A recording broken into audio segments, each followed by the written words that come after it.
We're going to do another demo for the Elder Scrolls Legends. I'm Pete. Kevin Spek, one of the designers on Elder Scrolls Legends. Good morning. Creative director at Direwolf Digital, Paul Dennen, is over there, and his screen will be the one that you're watching.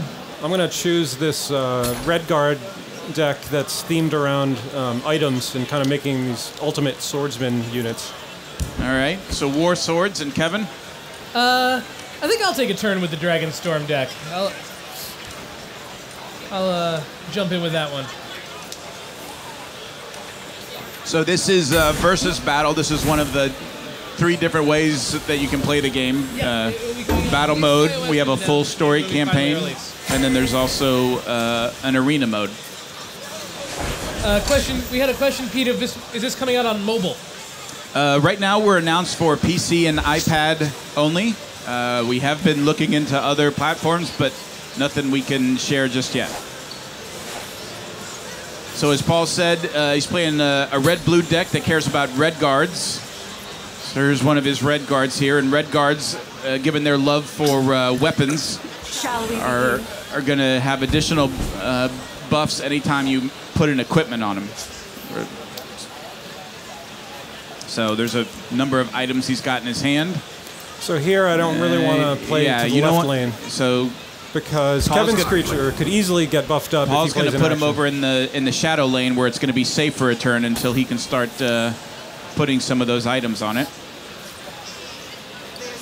There's more to come. Now, I'm pretty afraid that Paul is going to drop an item on this guy. And yet, I'm going to put a guard there. Maybe I don't have an item. Hey, Kevin. Stranger things have happened. Hey, Kevin, he has an item. Ah.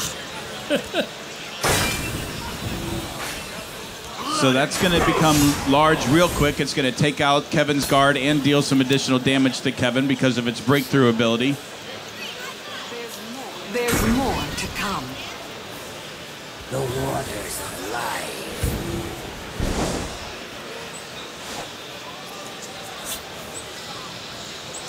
Oh.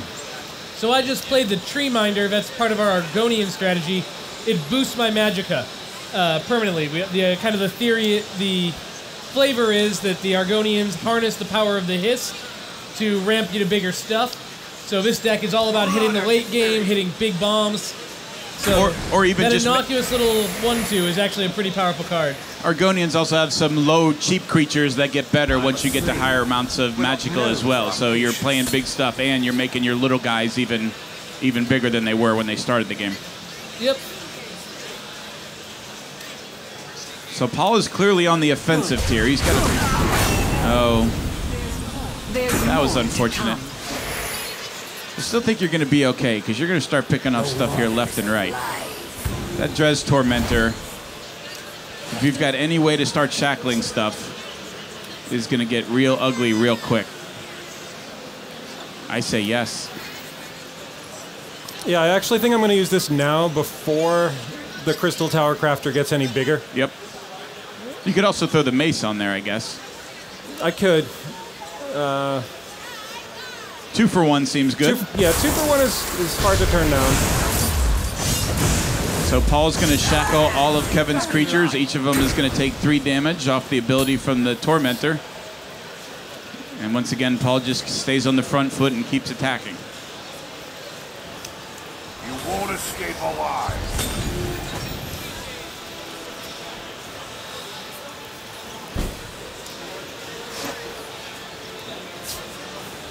So I need one more attack here to take out the guard. Fortunately, I've got this little guy. I really like this card. It's a 1-drop, 2/1 that creates a dagger in your hand. So, nice way to buff some creatures.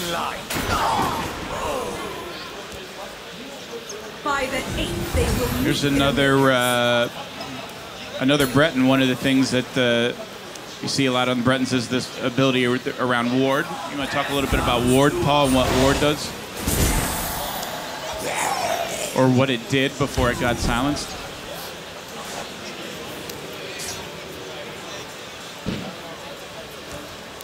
Kevin shut down my Ward plan.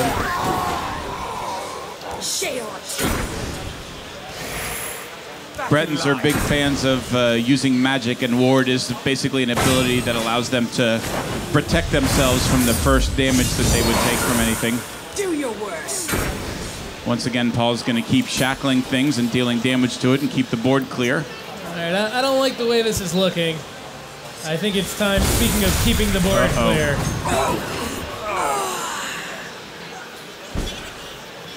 Kevin, playing that Dragonstorm deck, is now starting to creep up into the dangerous range where he's getting into the ability to cast some really large things that have game-breaking potential. So I'm going to cast my own pretty big thing here. The Hrothgar Forge lets me get a random creature on the first... a random item on the first creature I summon every turn. It's a support card. And I'm going to go ahead and play this scout, even though I don't really need to, but I just want the random item. So I got a Dagger of Pain on it.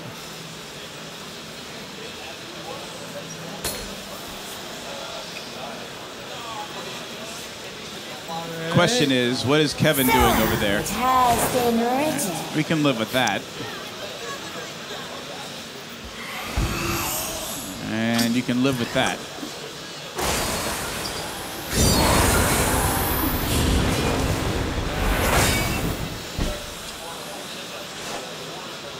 So for anybody who couldn't follow that, I used Soul Split. That's one of our cards that sacrifices creatures.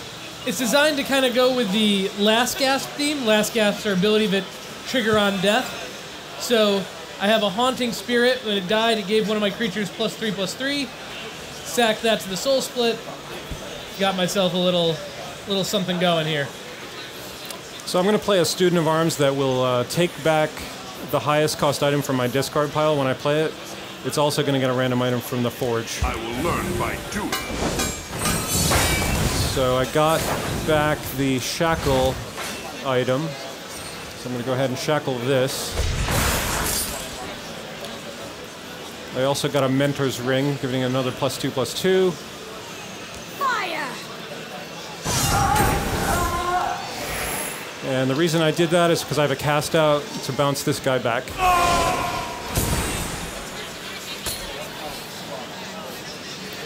So Paul's got lethal on the board. Kevin's only at 7 life.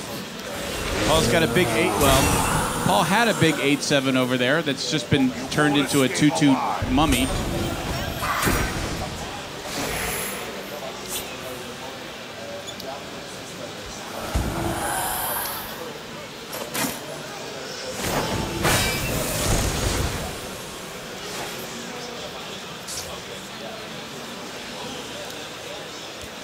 All right, let's see what the Forge will give me.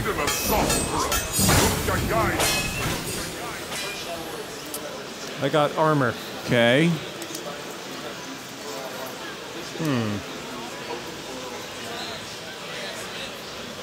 Paul not necessarily in danger of dying on his next turn. He's still at 20.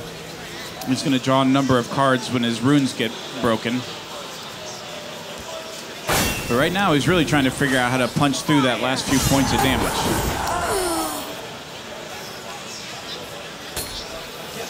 Not going to attack with the mummy and just pass a turn back to Kevin.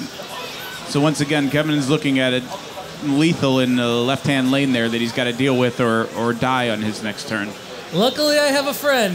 Your storm My is friend's name is Odabing. And as they do, dragons come and blow up lots of things.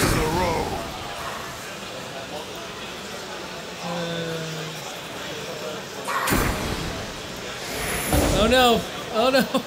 Oh, this is so good. My arrows Because I get the Forge item on him.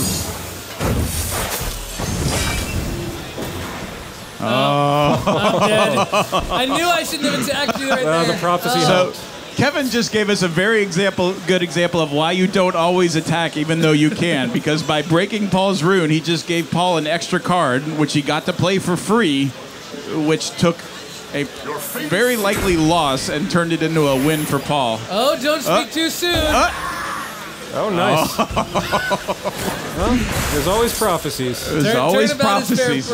fair play. And I hear. I have my own harpy for your dragon. Get that dragon to sit still. This is going to be close. Kevin can still hit for 6. The question is, what has he got to do to deal with those 3 creatures on the left side?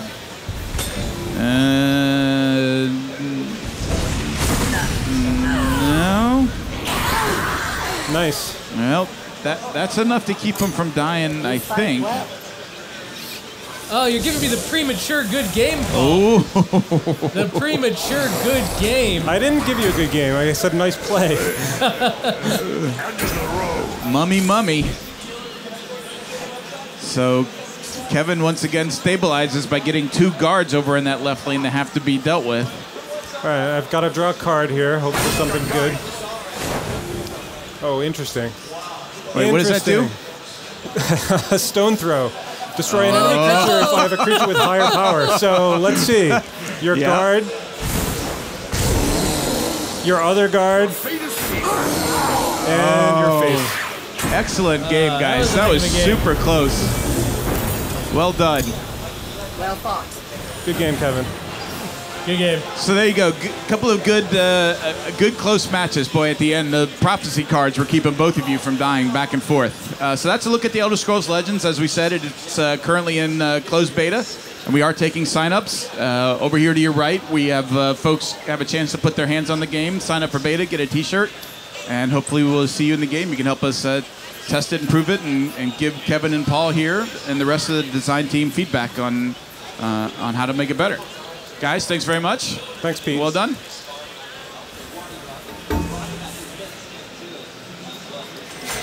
So we're watching Paul's screen up on the big monitor. And now Paul is going to decide what he wants to keep, what he wants to throw back. I'm going to keep this Khajiit. Yeah, that's a good one. That's a good one. So Paul's fishing for some cheaper cards, and he gets there. I got nothing to do. I'm passing. Now, because Paul is going second, he has the Elixir of Magicka. That means he can use that 3 times per game to give him a little extra Magicka for the turn. So he's going to use that to play the Goblin Skulk. All right. So the Khajiit deck is based around the Pilfer mechanic. That means that whenever Paul's cards hit Pete, he's going to get a bonus from him. So I'm going to go ahead and see what I get here. 0 cost card from my deck. All right, that's not a bad one. I'm going to pop the Magicka Elixir again. Play a guard. Uh-oh. So as you can see in this game, we have 2 lanes. Whenever you play a creature, you have to decide which lane you want to put it in. It adds to little tactics on the battlefield. So Paul wanted to block Pete's Broom of Profiteer there, so he put a guard in the same lane. But if he wanted to avoid it, he could have put it in the other lane.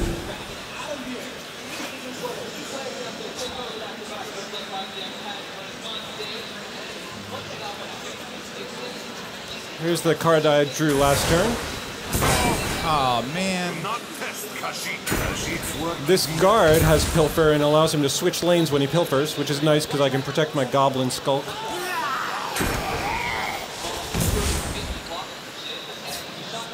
The Goblin Skulk ability is that every time it hits the opponent, Paul gets to draw a 0 cost card from his deck. And now he's going to set myself up for next turn. Oh, great. So Paul, why don't There's you some mouse good over news. that bad boy? Chimeric spirit of the sky, guide us. It's Divine Fervor time.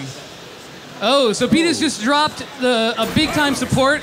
This is Divine Fervor. So one of the card types that's pretty important in our game are supports. You can play these to the battlefield. They just hang out, providing an ongoing bonus. So for the rest of the game, all of Pete's creatures are going to be bigger because of that Divine Fervor. Okay. But Paul's about to get a lot of Pilfer hits in here. Yeah. Yeah. Especially if he plays that guy. Yeah, the Master of Thieves is going to enter the field. Oh, good. This allows my Pilfer creatures to attack an additional time each turn. So far, I feel like this is going really well for me, Kevin. I'm going to take care of your creature here first.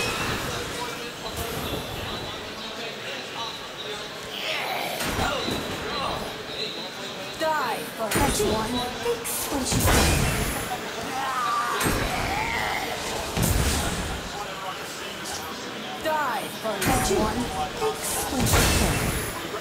is quite the combo. Yeah. So this is not looking good for Pete here, but thanks to the rune mechanic, Pete did just draw a ton of cards, and he does have that support in play, so maybe he can make a comeback. What do you got, Pete?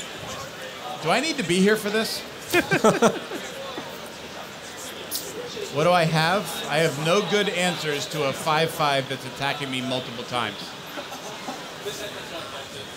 Or a 2/2 that can hit me twice and keep drawing. I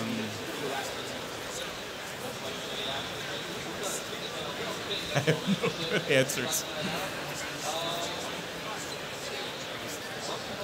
I could do that. I'm not going to be able to hit that. So joining us on the stage, we have Magic Pro Frank Lepore. Frank, what has Pete got in his hand here? It's not looking good. Nothing that's going to save me. Are you dead this turn? It looks like you might be dead. Could hope to draw a prophecy. 10, Pete looks like he might be dead. 50, yeah. Oh, this is looking very dead. If he wasn't attacking, if Paul wasn't attacking twice with each creature, it might be a different story. But he is. But and he it's is.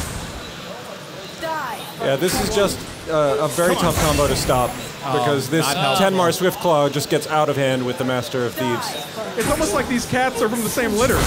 So that shows that games can go very quickly in Elder Scrolls Wow. Legends. Oh, Wow, when that was a something. combo deck goes a off. 5-turn kill. Awesome. Can you still feel all your limbs, Pete? No. On the bright side, you can now sign up for the beta. Yep, as you can see here, we are in closed beta now. If you head on over there, you can demo the game and you can sign up for the beta, and hopefully we can get you in soon. So what do you say about a rematch, guys? Two different decks? Two different decks. Yeah, I'm gonna switch up to War Swords, Paul. You're doing War Swords? Yeah, I'm gonna try War Swords. Okay, I'll go to Dragon Storm. I'm a fan of War Swords. Typically So in a lot Paul is piloting our control deck. It's an intelligence endurance archetype, hoping to go big, play big stuff. there's a lot of equipment in Pete's deck. Typically in card games, when you have decks with a lot of equipment, you run the risk of getting 2-for-1, which means they use one of their cards to get rid of two of yours. But the War Swords deck actually has a lot of ways to get card advantage. So Paul's sending away a couple expensive cards. Now he has some good cheap ones, showing off our Dark Elf mechanic and our Argonian mechanic. Pete actually likes his hand. He I kept think we're everything. going that into that.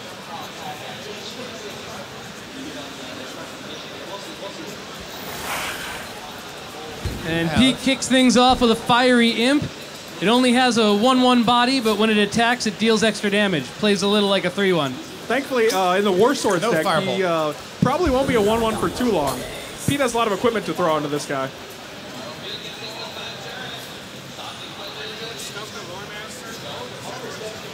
What? No. Huh. My arrows shall fly true. Actually thinking of putting that on there. Is that stupid? Now, Pete can't attack Paul's Argonian because of that Argonian is in the cover lane. This is a mechanic we have where if you play a creature to the cover lane, it can't be attacked for one turn. Oh, that's not good for you, Paul. Pete put a little shield on this guy, so now the Fire Imp is a 1/4 instead of a 1/1. Which means Paul can't play the cards he may or may not have in his hand that could answer it. I mean, he Hint. still can. They Paul just has might cards not in have his the hand that same would have effect. answered it. Yeah, I think I better take care of this problem now. Ah, the old Firebolt, a classic.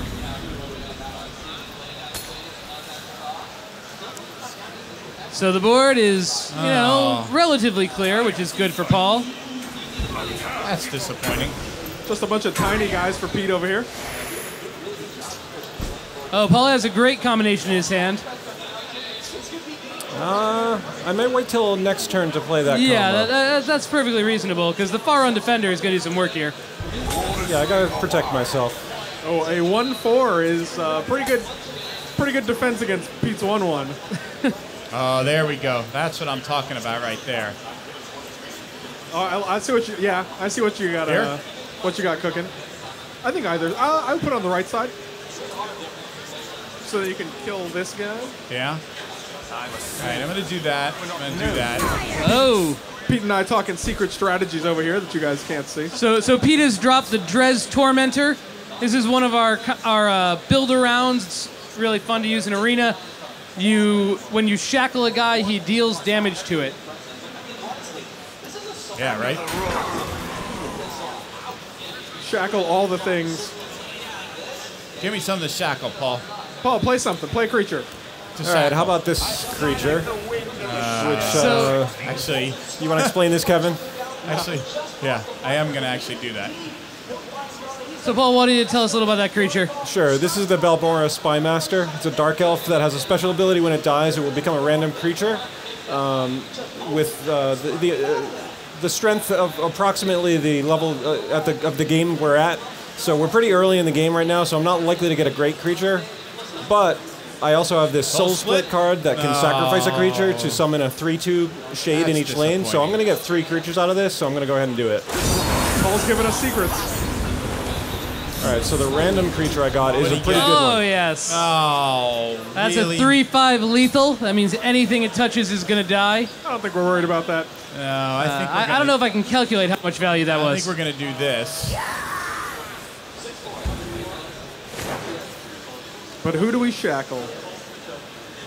So Paul, why don't you mouse over that harpy? So this harpy is gonna let I guess I kill that. Pete shackle a creature, But in and reality, thanks to we're his gonna kill it. Spymaster, that's gonna do some damage. I Or can his, do this his here. Tormentor. And shut that down. I think maybe. And then we get to silence the lethal creature, so that it's not as lethal anymore. Ah. Unfortunately, we don't have many cards in our hand, Pete and I. I have to stop these shenanigans from the Dress Tormentor. I'm going to mummify him. God, it's always so rude every time. That's unfortunate. I Be think I something probably, well, or I can do that. Except that doesn't really help, does it? I think I'm better off going there because I can 2-for-1 him, right? The problem is this 3/3 and this 2/4. Well, there are many problems. It starts with the. There are many problems. I wish we had more cards, really. That's what it comes down to. Come at me, bro. I'm going to shut down this horseman before it can get a weapon. I feel like the board's pretty even now, at least. Well, except that Paul's got way more in his hand than I do. Right, that would be the only That's- issue. That's unfortunate. So Paul silenced the harpy. That removes any special effects that were on it, which meant that instead of being a 4/2, it was a 2/2. Well, could be so worse. his 3/3 could eat it. I could. I guess I go here with that. Yeah, My arrows shall fly true. surprisingly reasonable there. A 1/1 that deals 1 damage when it comes into play. Of course, the longer the game goes on, the better it is for Paul, because Paul's deck has lots of gigantic creatures in it, like one he may or may not have just drawn. Spoiler alert. You have my gratitude. Paul, did you just troll us? A little. At your best. I actually might sit on The that. taunts are real. Yeah, I think we just hold this card. All right, this is what I've been waiting for. Something that just kind of bumps up my magicka. This guy gives me +1 Well, that's not max that magicka for the exciting, rest so- of the game. He's playing this something at 10, I Yeah, think. he's getting up to 10 right now. I think we gotta hold that. I have a feeling I'm not going to be able to. Oh, I have a feeling we're not gonna actually get the. Yeah, that's a good point. So Stone, that only kills a guy if we have a creature with a greater power, and I doubt that's gonna be the case next turn. You guys in the audience know better than we do, though. Anybody want to tell me what Paul's sitting on over there? Any spy masters out there?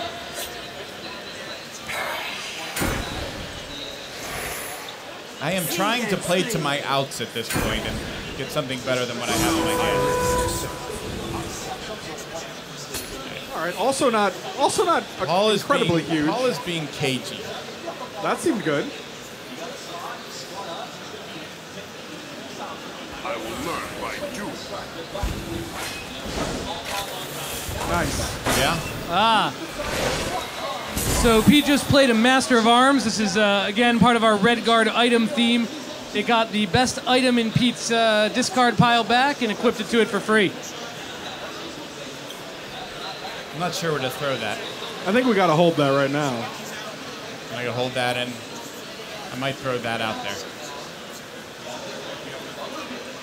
And again, it might look like not much is going on here, but the longer something doesn't go on, the better it is for Paul.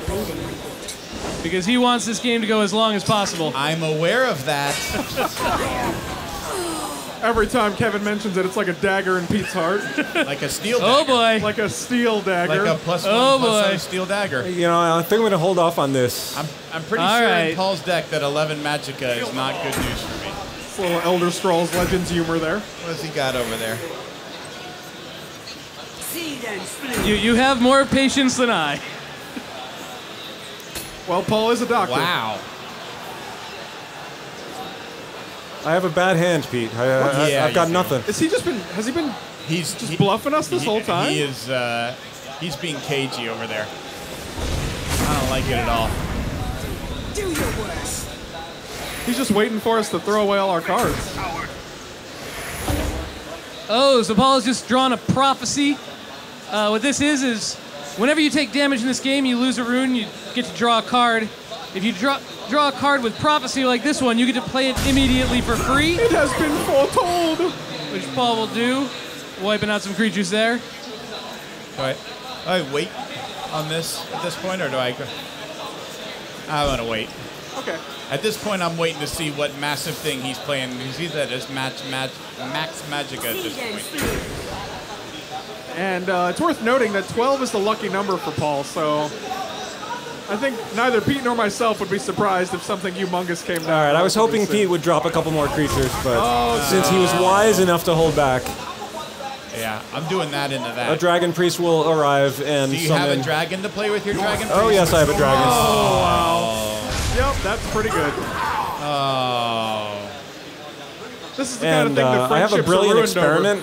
For 2 mana, I can copy a creature.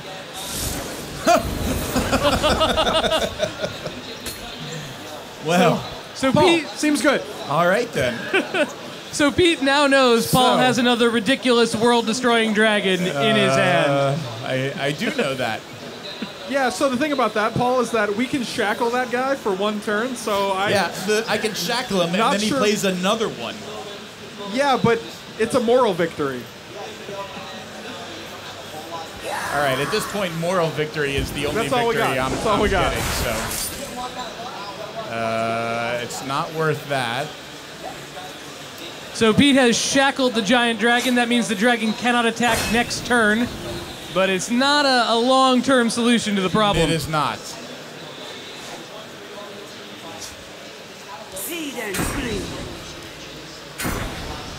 It's apparently when you play a 10-drop, a 12-drop, and then another 12-drop, you're in good shape. The cool thing about silence is you can also get rid of shackles, Oh! which That was me. takes care of the problem. That was a tech play right there. I'm impressed. Well done, sir. Good I game. applaud you. All right. Good Next match. level. All right, so first thing you're going to do in any match is take a look at the cards that you've got in your opening hand to figure out what you want to keep. I think I'm going to pitch that. You don't want that And- seven Magicka card there? No, I think I need to start out a little cheaper. Paul's going first, so I get the elixir that says that I get during 3 different turns I can spend. I can use this to give myself an extra Magicka, so it's a way to catch up from Gives you a being little bit of behind. a tempo boost 3 different times, which is nice. What did Paul do? A lot of times going second Paul is just used blackmail to hindrance. draw a copy of a random creature from my deck. Did you get anything good? Oh yeah. Is there anything I need to be worried about? Oh yeah. All right. So I got two options here, and I think I'm going to use my elixir and go ahead and play this Daring Cut Purse. Paul might have been bluffing, just so you know. I'm just throwing that out there. He's been known to do that. I'm going to go ahead and get this guy out. I'm playing it over here in the right lane. Our board is divided into 2 lanes, left and right. Paul, do you want to talk a little bit about your decision to make a 2-lane game and what that does from a design standpoint? Yeah, sure. It's so it's a direct attacking game that plays really fast, kinetically. You just swing away at your opponent, but the battlefield's divided into 2, which lets you avoid bad situations. So in this case here, I'm going to play my 3-2 to challenge your guy. But imagine I had a creature that I wanted to just survive for a while. I could just play it to the left side of the field.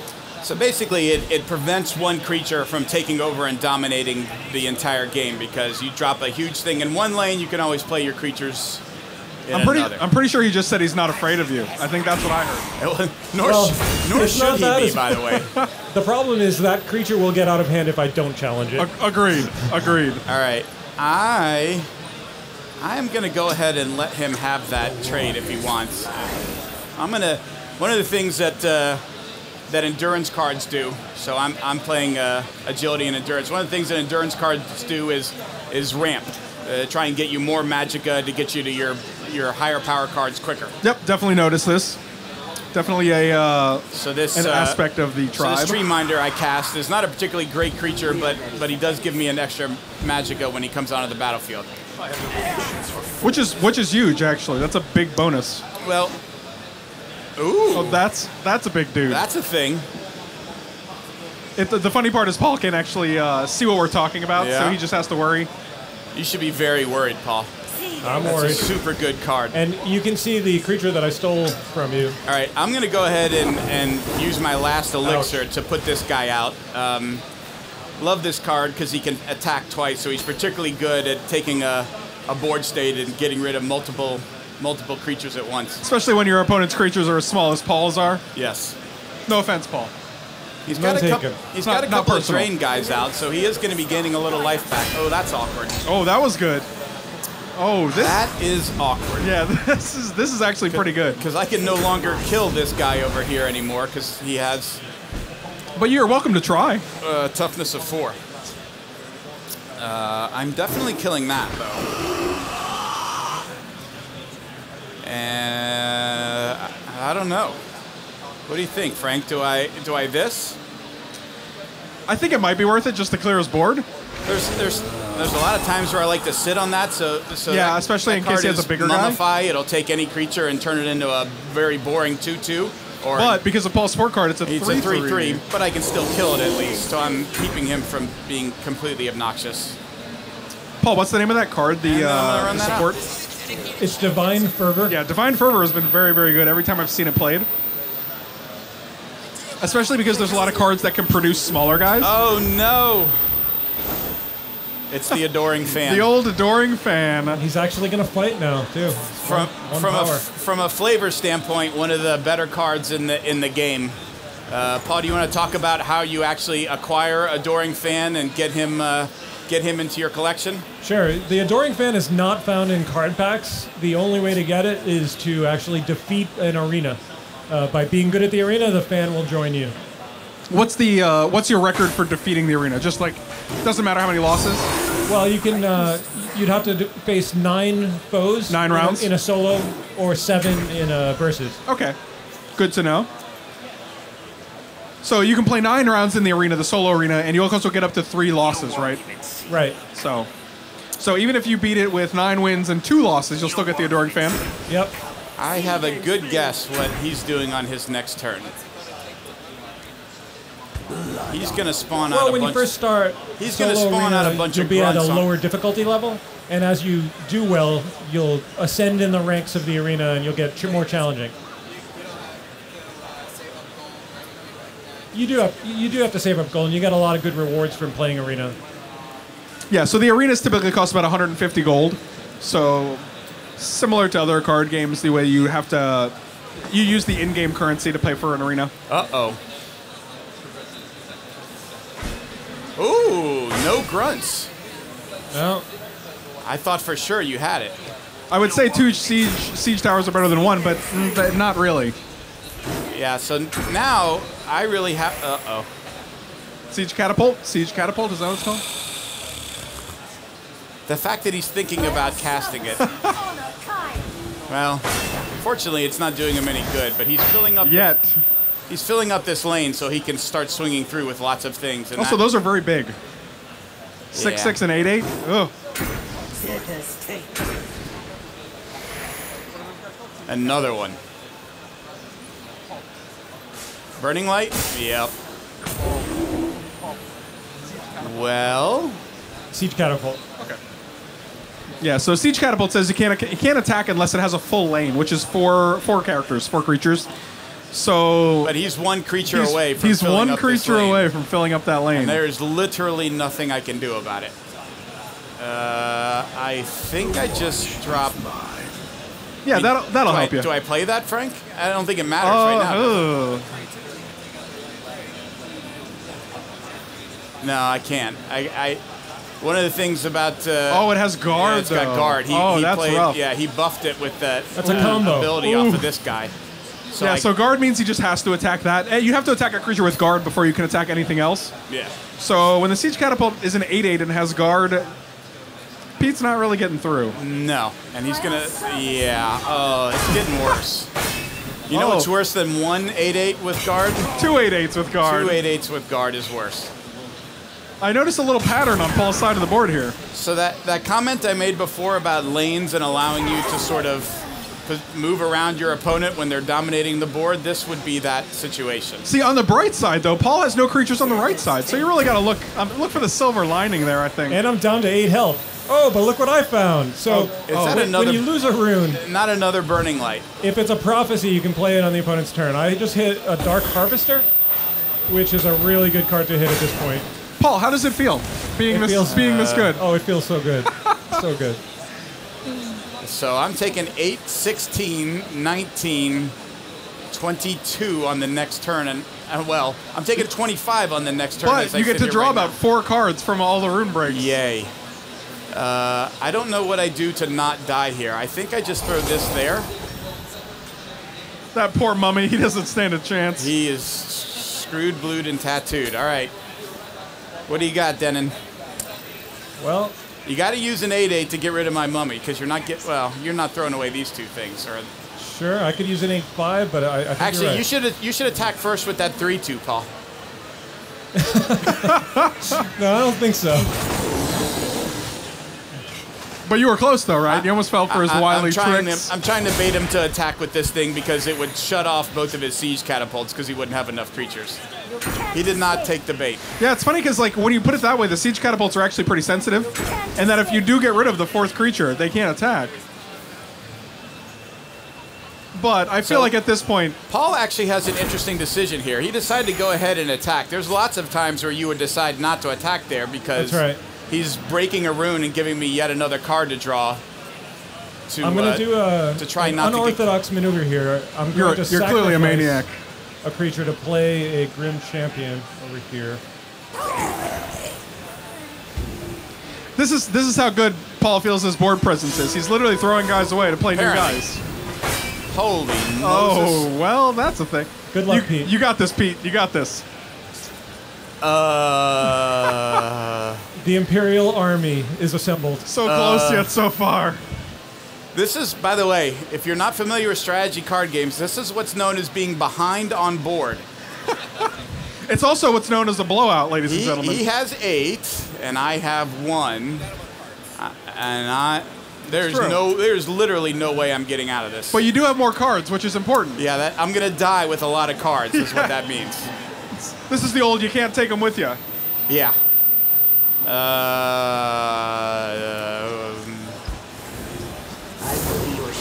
Not gonna help, really? No, it's good. Still dies to either of these things quickly.